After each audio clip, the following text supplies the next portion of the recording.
Thanksgiving at the Mercer house always felt like a performance I was never quite ready for. That year, I spent 2 days baking a homemade apple pie from scratch, using my grandmother's recipe. I carefully latticed the top crust and brushed it with egg wash until it gleamed golden brown. When I set it on Evelyn's dining table, she cut herself a slice and took one theatrical bite. Her face twisted into something between a smile and a grimace. "It's very sweet," she announced to the entire table. "Just like you, dear. So simple." Then she launched into a 10-minute story about the exquisite, professionally made desserts she served at her corporate events, describing each one in exhausting detail. My pie sat half-eaten while everyone nodded along to her stories. Kyle squeezed my hand under the table, but he didn't defend me. He never did. I smiled through gritted teeth and told myself it didn't matter. But it did. It always did. I watched her hold court, and I wondered when I'd stop trying to earn her approval. Christmas came, and I was determined to get it right this time. I spent weeks searching antique shops until I found it, a beautiful vintage silk scarf with hand-rolled edges, the exact shade of burgundy Evelyn loved. I wrapped it carefully in cream paper with a velvet ribbon. On Christmas morning, she opened it in front of everyone, and for one brief second, I thought I saw something soften in her eyes. Then she forced that tight smile. "Oh, you shouldn't have," she said, her voice flat. She set it aside without another word and moved on to the next gift. The next day, I was looking for spare hangers in her guest closet when I found it, my scarf, tags still attached, stuffed behind old coats in the back corner. That same afternoon, she wore a new cashmere scarf to church, one she'd clearly bought for herself. She caught me staring and said nothing. Neither did I. I folded the hurt down deep where I kept all the other small rejections, and I pretended I didn't care. At the summer family barbecue, Evelyn stood by the grill holding court like always. She was talking about Stoneworks Manufacturing, the company she'd built with her late husband. "It takes grit and muscle to run a real business," she said, her voice carrying across the yard. Then she turned to me, eyes sharp. "It must be nice to just sit in an air-conditioned office all day, Amelia. Kyle works with his hands, you know. Real, honest work." Everyone went quiet. Kyle shifted uncomfortably beside me but said nothing. I worked 60-hour weeks managing supply chains for one of the largest logistics companies in the state, but to Evelyn, that wasn't real work. It was just noise. I swallowed the anger rising in my throat and nodded politely. "Someone has to do the paperwork," I said lightly, trying to defuse it. She laughed, but it wasn't kind. That night, Kyle told me she didn't mean it. But she did. She always did. I walked into Evelyn's living room one Saturday and stopped in my tracks. The entire wall was covered in family photos, professional portraits, candid shots, vacation snapshots. There was Kyle as a child, his siblings at graduations, his late father at the factory. I scanned the walls slowly, my heart sinking with each frame. Not a single photo of me. We'd been married for 3 years, and I was invisible on this wall. I turned to Kyle, who was standing behind me, and he saw it too.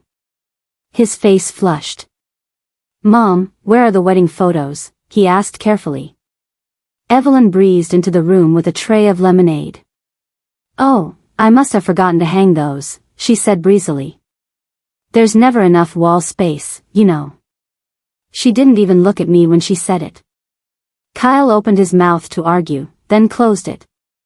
We left an hour later in silence. That night, I cried in the bathroom while Kyle slept. I was so tired of being erased. A few months later, I was at another family dinner, and I was actually excited for once. I'd just gotten promoted to lead a massive automation project at work, one that could change how our entire region handled freight logistics. I was telling Kyle's brother about it, my voice animated, my hands gesturing as I explained the software integrations. Evelyn sat across from me, silent, her face unreadable. When I finished, she set down her fork and turned to Kyle. Your father and I built Stoneworks through face-to-face relationships, she said, her voice cool. Real conversations, real trust. Not all this, digital noise. She waved her hand dismissively in my direction. Digital noise. That's what my career was to her. Kyle cleared his throat but didn't defend me. Again. I forced a smile and changed the subject, but inside, something hardened. I was done trying to impress this woman. I was done shrinking myself to fit into her outdated world. She'd never see me as enough. So I stopped trying. A few weeks later, we were at Sunday dinner when Evelyn's phone rang. She glanced at the screen, and her face went pale. She excused herself quickly and stepped into the hallway. Through the door, I heard her voice, tight and strained in a way I'd never heard before. She was trying to sound calm, but there was panic underneath.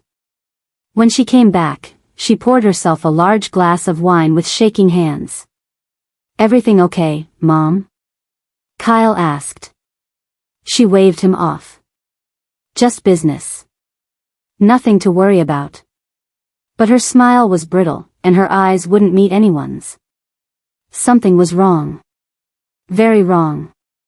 That night, Kyle got a late call from his uncle, who worked at Stoneworks. He spoke quietly, but I heard enough. The company's in trouble. Real trouble.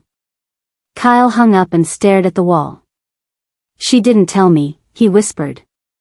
I reached for his hand, but I couldn't shake the feeling that this was just the beginning of something much bigger. A month later, Evelyn finally broke. She called Kyle, and I could hear her voice through the phone even though it wasn't on speaker. She was crying, something I didn't think she was capable of. "The bank is calling our loans," she said, her words tumbling out in a rush. "We have 90 days to turn things around, or we lose everything. The factory, the equipment, everything your father and I built." Kyle went white. Stoneworks wasn't just a business to his family. It was a legacy, a monument to his late father. Losing it would destroy Evelyn. Kyle promised to help however he could, and when he hung up, he looked at me with desperate eyes. "We have to do something," he said. I nodded, but inside, I felt a complicated knot of emotions. Part of me wanted to help. Part of me wondered why I should, after years of being treated like I wasn't good enough. I pushed that thought away. This was bigger than me and Evelyn. That weekend, Kyle paced the living room, trying to brainstorm solutions. "What if she approached a bigger company?" he said suddenly. "I read somewhere that Aura Logistics is expanding into hardware manufacturing. They might need a partner or a supplier." He was excited now, convinced he'd found the answer. I froze. Aura Logistics.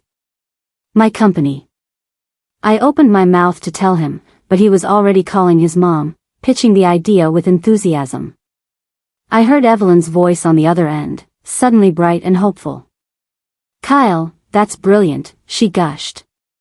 "Your father would be so proud of your sharp business mind." She didn't ask if I'd had anything to do with the idea. She never did. Kyle hung up, grinning. "She's going to reach out to them," he said. I forced a smile. "That's great," I said quietly. But my stomach was twisting. This was going to get very complicated, very fast. And Evelyn had no idea. 2 weeks later, we were at another family dinner, and Evelyn was practically glowing. "I have incredible news," she announced, lifting her wine glass. I secured a meeting with a top VP at Aura Logistics. Finally, someone who understands real business. She glanced at me for just a second, her eyes dismissive, before looking away. My blood ran cold. Kyle beamed at his mother, proud and relieved. "That's amazing, Mom. When's the meeting?" Evelyn waved her hand. "Next Wednesday. I've been preparing all week. This is exactly the break we need." I sat there, frozen, my fork halfway to my mouth. She had no idea. No idea that I was the VP she'd be meeting. No idea that I'd be the one sitting across the table from her. I should have told her right then. I should have warned her. But something stopped me. Maybe it was years of disrespect. Maybe it was curiosity. Or maybe it was something darker. I stayed silent. And I let it happen. Wednesday morning, I arrived at Aura's headquarters early. I was wearing my sharpest suit, my hair pulled back, my game face on. I reviewed Stoneworks financials one last time before the meeting. The numbers were worse than I'd thought: outdated equipment, inefficient processes, mounting debt. This wasn't going to be an easy conversation. At exactly 10 o'clock, my assistant opened the conference room door. "Ms. Mercer is here," she said. I nodded. "Send her in." Evelyn walked in, shoulders back, chin high, rehearsing her pitch under her breath.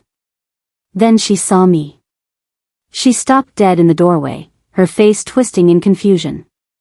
"Amelia," she said slowly. "What are you doing here?" I gestured to the chair across from me. "I'm the VP of Operations, Evelyn. This is my meeting. Please, have a seat." The color drained from her face. For the first time in 3 years, Evelyn Mercer was speechless. And I was the one in control. Evelyn stood frozen in the doorway, her mouth opening and closing like she was trying to find words that wouldn't come. Behind her, my team filed in, analysts, project managers, my logistics director. They took their seats, opening laptops and pulling out reports. "Mrs. Mercer, please sit," I said again, my voice calm and professional. She finally moved, lowering herself into the chair like she wasn't sure it was real. Her hands gripped the edge of the table. "I didn't. Kyle didn't mention."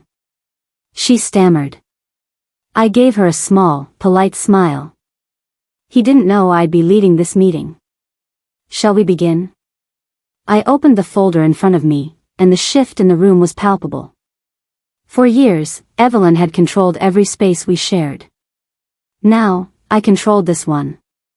And she knew it. She straightened in her chair, trying to pull herself together, but I saw the panic in her eyes. Every dismissive comment, every cruel dig, every time she'd made me feel small, it was all sitting between us now, unspoken but undeniable. I led the meeting with cool professionalism, asking questions I already knew the answers to. "Mrs. Mercer, can you walk us through Stoneworks' current digital integration strategy?" She blinked. "Digital integration?" I nodded. "Inventory management software, automated ordering systems, supply chain tracking. How do you currently handle those?" She fumbled. We use a manual system. It's worked for decades. We believe in personal oversight." One of my analysts stifled a cough. I made a note. "And your client communication? Do you use a CRM platform?" Evelyn looked at me like I was speaking another language. "We keep records in filing cabinets," she said defensively. "Face-to-face relationships, like I've always said." Her answers sounded ancient. Out of touch. Embarrassing. My team exchanged glances, and I saw the pity in their eyes. This was the woman who'd called my work digital noise. Now she couldn't even answer basic questions about modern business operations. I almost felt sorry for her. Almost. After the meeting, my team stayed behind to debrief. My logistics director pulled up Stoneworks' financial data on the screen. "Their equipment is 15 years old," she said, scrolling through the report. "Their production costs are 30% higher than industry standard. They're hemorrhaging money on inefficiencies." My senior analyst nodded. "Their client base is shrinking. 2 of their biggest accounts moved to competitors in the past year." I stared at the numbers, my chest tight.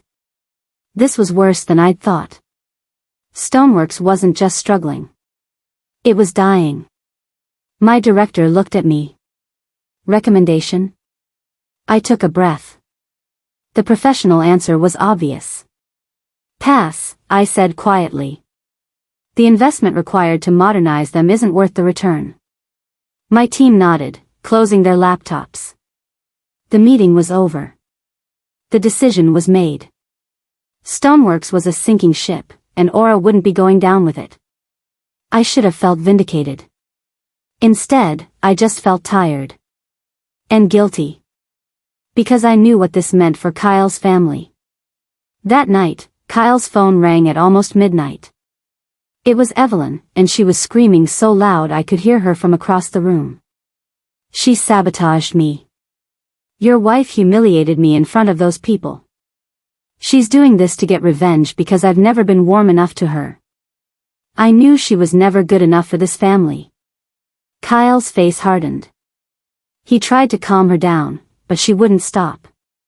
She was turning her failure into my fault, weaponizing years of cruelty to avoid looking at herself. When he finally hung up, he sat on the edge of the bed, head in his hands. Is it true? He asked quietly. Did you reject the deal? I nodded. The company's failing, Kyle. The numbers don't lie. He looked at me, and for the first time, there was doubt in his eyes. Is there any way, could you go easier on her? My heart sank. He was choosing her comfort over my integrity. Go easier? I repeated. She called my career noise, Kyle. For years. He flinched, but he didn't take it back. I lay awake that night, staring at the ceiling. Kyle was asleep beside me, but the space between us felt enormous. His question looped in my mind. Could you go easier on her? Part of me wanted to let Stoneworks fail. Let Evelyn face the consequences of her arrogance and her outdated thinking. It would have been easy. It would have felt like justice. But another part of me, the part that still loved Kyle, the part that thought about the 50 people who worked at that factory, knew that letting it fail wasn't just about Evelyn. It was about families, paychecks, livelihoods. People who'd done nothing wrong. I sat up and opened my laptop, pulling up Stoneworks files again. There had to be a third option. A way to save the company without letting Evelyn keep destroying it. By dawn, I had a plan. It was brutal. It was fair. And it was going to hurt. But it was the right thing to do. I just hoped Kyle would see it that way. I spent the next week building the proposal. It was a merger, not a partnership. Aura would acquire Stoneworks, invest millions in modernization, and retain all 50 employees. We'd update the equipment, integrate digital systems, and turn the company into a profitable operation again. But there was one condition: Evelyn had to step down as CEO. She'd be offered a position as a brand ambassador, a title with no authority, no decision-making power, no control. She'd represent the company's history at events, but the actual running of Stoneworks would belong to Aura. It was a lifeline that would feel like a noose. I knew that. But it was the only way to save the company and the people who depended on it. I presented the proposal to my executive team first. They were skeptical, but the numbers worked. If she agrees, my CFO said, this could actually be a smart move. I nodded. Now I just had to convince Evelyn. And I already knew how that was going to go. I scheduled a meeting with Evelyn at Aura's office. She arrived looking wary, her confidence shaken from our last encounter. I laid out the proposal clearly and professionally, walking her through every detail. We'll modernize the factory, retain every employee, and invest in growth. Stoneworks will survive. She leaned forward. And I remain CEO? I shook my head. You transitioned to a brand ambassador role. You'd represent the company's legacy, but day-to-day operations would be managed by Aura's team. Her face went red. You want to put me out to pasture? She hissed. This is my company. I built this with my husband. You want to strip me of everything and parade me around like some mascot? I kept my voice calm. I want to save 50 jobs, Evelyn. Including yours. She stood abruptly, her chair scraping the floor. I'd rather see it burn than let you take it. She stormed out, slamming the door behind her. I sat there alone, staring at the closed door. I'd given her the only option. And she'd thrown it back in my face. 2 weeks passed. Evelyn refused to return my calls. Kyle was caught in the middle, trying to reason with her, but she wouldn't budge. It's my company, she kept saying. I won't be humiliated. Meanwhile, Stoneworks continued to bleed money. Clients were leaving. Employees were whispering about layoffs. The factory floor was tense, everyone sensing the end was near. Kyle came home exhausted every night, stuck between loyalty to his mother and the reality of the situation. She's going to lose everything, he said one night, his voice breaking. And she won't listen. I wanted to comfort him, but I was angry too. Evelyn's pride was more important to her than the people who depended on her. She'd rather let the whole thing collapse than admit she needed help. I'd done everything I could. I'd given her a way out. If she wouldn't take it, that was on her. But I knew Kyle didn't see it that way. And that distance between us kept growing. On a gray Tuesday morning, the bank sent the final foreclosure notice. Stoneworks had 30 days to pay the debt in full or the factory would be seized and liquidated. Evelyn's lawyer called Kyle, and I heard his sharp intake of breath as he listened. When he hung up, his face was ashen. It's over, he whispered. Unless she accepts your offer. That night, Evelyn finally called me. Her voice was small, stripped of all the sharpness I was used to. Is the offer still on the table? She asked. I glanced at Kyle, who was sitting across from me, his eyes pleading. Yes, I said. But the terms stay the same. There was a long silence on the other end. Then, quietly, I'll sign. She hung up before I could respond. Kyle exhaled, his shoulders sagging with relief. Thank you, he said. But I didn't feel victorious. I felt sad. Because I knew what this was costing her.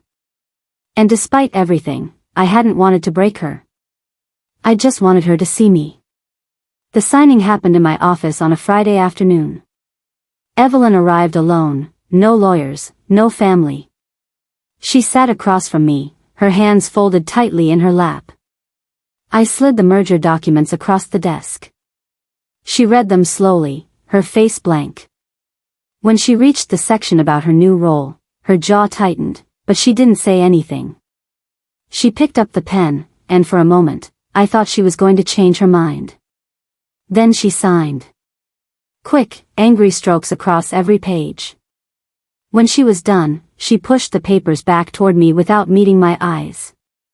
It's done, she said flatly. I countersigned and filed the documents. The transition team will reach out next week, I said gently.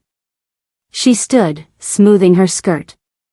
I don't need your pity, Amelia, she said, her voice cold. Then she walked out.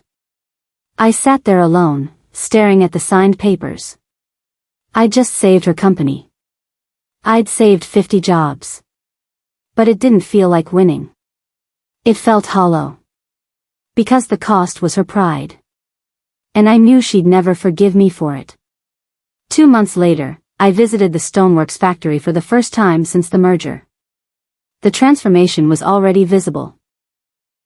New equipment being installed, digital monitors on the walls, employees being trained on inventory software. It was loud, busy, and hopeful. I spotted Evelyn near the back, standing by herself. She was wearing a company polo with brand ambassador embroidered on the chest. She looked small in it, diminished. I watched as she wandered through the factory floor, her fingers trailing along machines she used to own. She stopped outside her old office. Through the glass, I saw a young, energetic plant manager reviewing schedules on a tablet.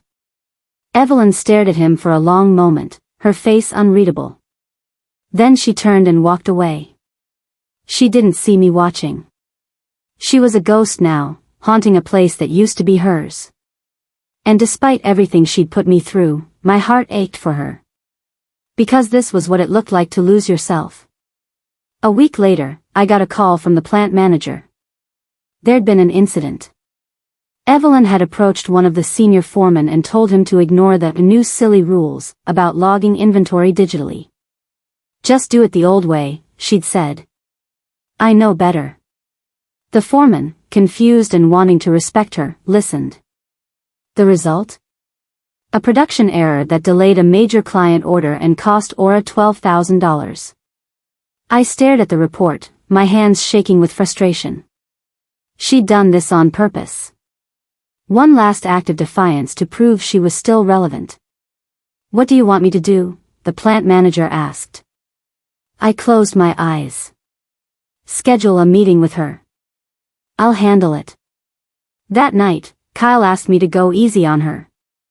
Again. She's struggling, Amelia. This is hard for her. I snapped. And what about me, Kyle? What about the years she made me feel worthless? He went quiet. For the first time, he didn't have an answer. And I realized something painful, he'd always choose her. No matter what she did. Evelyn arrived at my office the next morning, her chin high, her shoulders back. She was expecting a fight. Expecting me to yell, to fire her, to finally get my revenge. She stood in front of my desk, arms crossed, braced for the blow. But I didn't yell. I didn't even raise my voice. I just opened a folder and slid a financial report across the desk. Do you know what this is? I asked quietly. She glanced at it but didn't answer. This is Stoneworks' financial position 3 months before the bank called your loans. You weren't a few months from retirement, Evelyn. You were a few months from total bankruptcy. Her face paled. I kept going, my voice steady. You were going to have to fire everyone right before Christmas. No severance, no warning. 50 families with nothing. She opened her mouth, but no sound came out. I didn't take your company, I said. I saved those people from you. The words hung in the air, heavy and undeniable. She stared at the report, her hands trembling. And for the first time, Evelyn Mercer had nothing to say. She read the report slowly, her eyes moving down the columns of red numbers. I saw the moment it hit her, the moment she realized how close she'd come to destroying everything. Her breathing quickened. Her hands shook. I didn't. I thought I had more time, she whispered. You didn't, I said gently. And if you'd asked for help sooner, maybe we could have saved your position too. But you didn't. You let pride and stubbornness drive you into the ground. She looked up at me, and for the first time, there was no arrogance in her eyes. No superiority. Just devastation. All this time, she said, her voice breaking, I was the failure. I didn't gloat. I didn't twist the knife. I just nodded. The company is safe now, I said quietly. Your son's family is safe. The employees are safe. That's what matters. She stood slowly, unsteady on her feet. She didn't apologize. She didn't thank me. She just walked out, her shoulders hunched, smaller than I'd ever seen her. And I let her go. 3 months later, Stoneworks was thriving. Production was up, clients were returning, and the employees were happy. The plant manager sent me weekly updates, and every time, I felt a quiet sense of pride. We'd done this. We'd saved it. Kyle and I were in a better place too. It took time, but he finally understood what I'd done and why I had to do it. He apologized for doubting me, and I forgave him. Because love isn't always easy, but it's worth fighting for.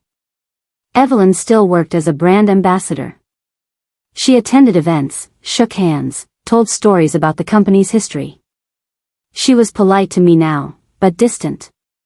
We'd never be close. But at least there was respect. Last week, she sent me a short email. No subject line. Just 2 words, thank you. I stared at it for a long time before I replied. You're welcome. It wasn't the ending I'd imagined. There was no dramatic reconciliation, no tearful apology. But there was peace. And sometimes, that's enough. Because in the end, I didn't destroy her. I freed us both.